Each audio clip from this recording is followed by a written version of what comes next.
Hello everyone, welcome back to the channel. Just a very quick video now on what's happening this weekend. Well, tomorrow we see round 3 of the British Extreme Enduro Championship. That's the Ironmine Extreme at Great Ayton in North Yorkshire, and I'm taking part in the morning race in the Sportsman's Vet class. So I just thought I'd give you a quick update on the bike, let you have a look at the bike and how I've got it set up. Okay, so this is my 300 TPI 2019 model. You will have seen this bike many times, I'm quite sure, but just a bit of an update on where we are with it now. We recently had it plugged in at the workshop at Eurotech, and it's got 110 hours on it now. I first started using this bike at Sea to Sky in 2019, so we're approaching nearly 2 years this year with using this bike. And since we put this bike together, nothing has changed really. Everything what's on it is as it was from new. All the additional accessories, the hand guards, the engine casings, sump guard protector, exhaust protector, all that sort of stuff is as it was. The only things that I may have changed over time are some of the plastics slightly with different graphics. But as you can see, the bike's pretty clean. It's still pretty clean. Nearly 2 years down the line, 110 hours on, and get the close up on the engine.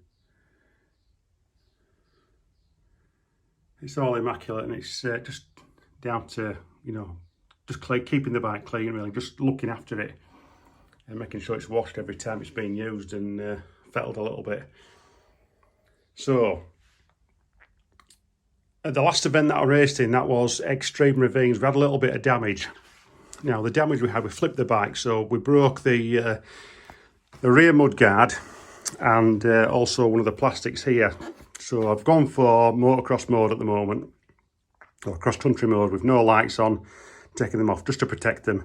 So we've got a motocross back mud guard, and the side plastic that I've actually broke, I decided not to replace that at the moment. So you know what it's like when you're trying to fit a rear tugger strap.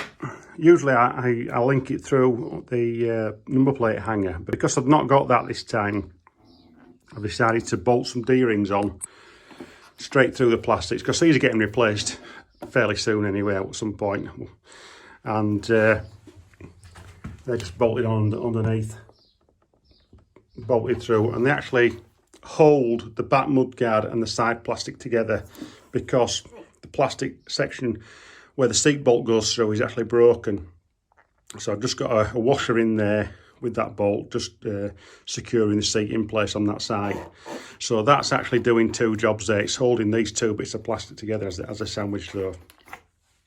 That's making it last a little bit longer from a plastic durability point of view.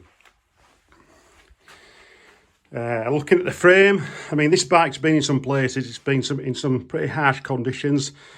I weren't due last weekend, beating the hell out of it.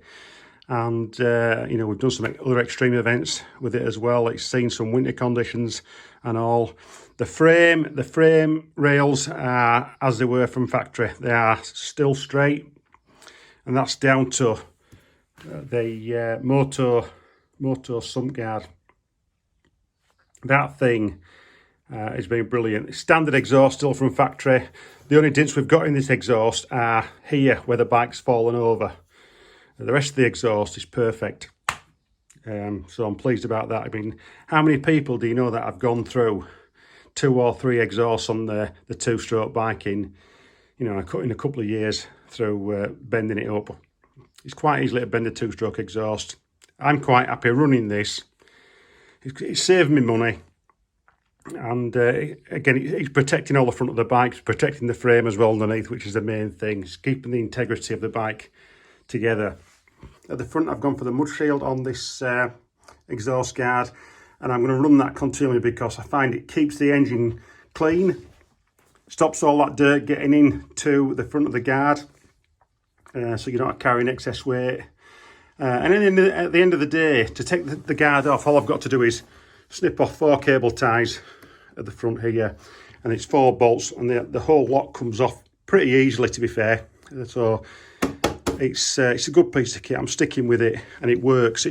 There's no overheating issues. The guard only comes up to the bottom of the radiators, So as you can see, I don't know if you can see in there, you know, there's no dirt in there at all, and it's, you know, making the bike so much easier to clean after a muddy event. It really is. Where are we now? So yeah, we've still got the fan. I mean, we've got a little bit of scrapes and scratches on the plastics and things, but that you would expect from a bike, you know, of this sort of use. Suspension wise, we're just about ready now for another suspension service. These are the original engine cases, still in good condition. Swinging arm guards, I wouldn't ride without them, honestly. If you looked at the swing arm underneath these guards, the swing arm is like brand new, no doubt about it. The wheels, let's talk about the wheels. These are the wheels that are built now. The rims are actually 10 years old, these rims. They were off my other bike, but I've actually just rebuilt these wheels with stainless steel spokes. So I'm quite lucky in the fact that I've got spare wheels as well. I've got the original wheels from the bike when it was new. I kept them to one side and I used those just as like practice wheels for down the field. Where are we now? Chain block, BRP chain block, 110 hours. Let's have a look at it. Still in good condition. It's still in its same shape. Some of the more expensive chain blocks tend to push over towards the wheel. They get, you know, when you're going through rocks and things, they get pushed over, they get distorted. This has remained straight. So I'm really happy with the BRP chain block, and I've obviously got the swing arm guard lug protectors there as well. Again, doing its job. You see a lot of scrapes and scratches on there. If I didn't have that on, there would be damage to the swing arm. We've had a new side stand recently. It's got a few scratches on it now. Clutch saver, we put that on from new, and that was a fairly recent addition. That's the TPS protector. That's the only thing I've put on fairly recently in the last sort of 5 or 6 months. But other than that, the bike is as it was when I built it back in August 2019. Tyres for this weekend, it's going to be dry conditions, so I'm just running. I've got a C19 Mitas.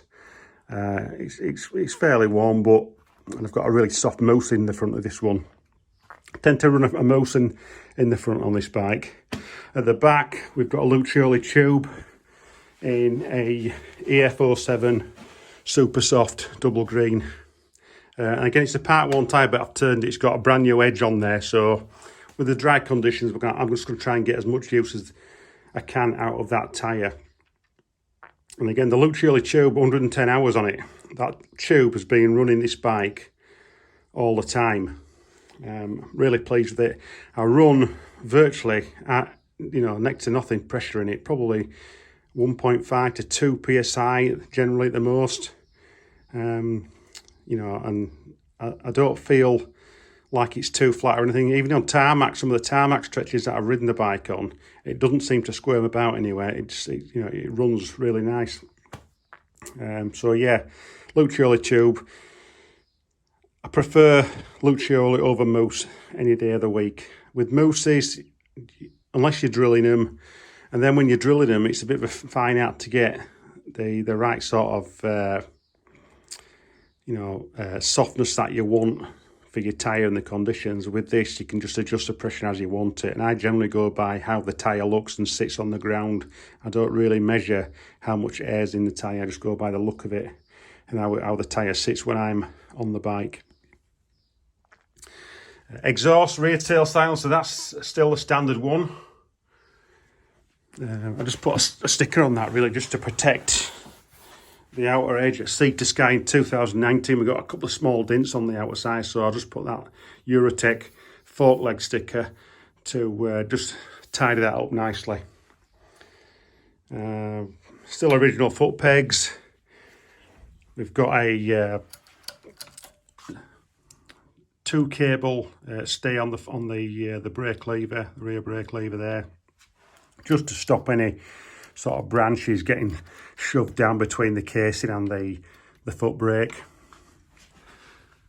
Samco hoses still doing their job. And again, the expansion tank. This bike has been in some hot conditions. It's never boiled up at all. From a service point of view, up until now, all we've done really is a top end rebuild, which was about, I think it was about 15 hours ago now. But generally, it's just been oil in the gearbox, fluid changes, clutch brake fluid changes fairly frequently. We've changed the coolant once, obviously when we did the top end. Brake pads, they're pretty good. I use the OEM brake pads generally, because I like those. They seem to last. Yeah, they're a little bit more expensive than some of the other stuff, but I think you're still getting good value for money with the OEM brake pads. And I also fitted some Polysport plastic protectors down here at the bottom of the subframe as well, just to stop my boots and my clothing rubbing on the plastics, because they just start to look quite tattered of the plastics when they've been rubbed on in that sort of area on both sides. But otherwise, pretty good. I mean, we did add a USB as well. Find that. We've got a 12-volt USB. We can plug an iPhone into, or for navigation with a ball. I've got a ball on the top there. But yeah, pretty good to go. So, another thing as well, just started putting started running the gas utility box on the front as well. So in there I've got some tools. I've also got clutch lever, brake lever, gear lever, a couple of straps, and also a spare throttle housing as well in there if I break one. So yeah, she's pretty good to go for tomorrow. So that's the 300 all ready for tomorrow's race tomorrow morning. Hopefully things go to plan. I'm going up there this afternoon to walk the track with some of the guys and camp overnight. So stay tuned. Hard Enduro and Adventure Media Eurotech. See you tomorrow morning at the Iron Mine. See you soon.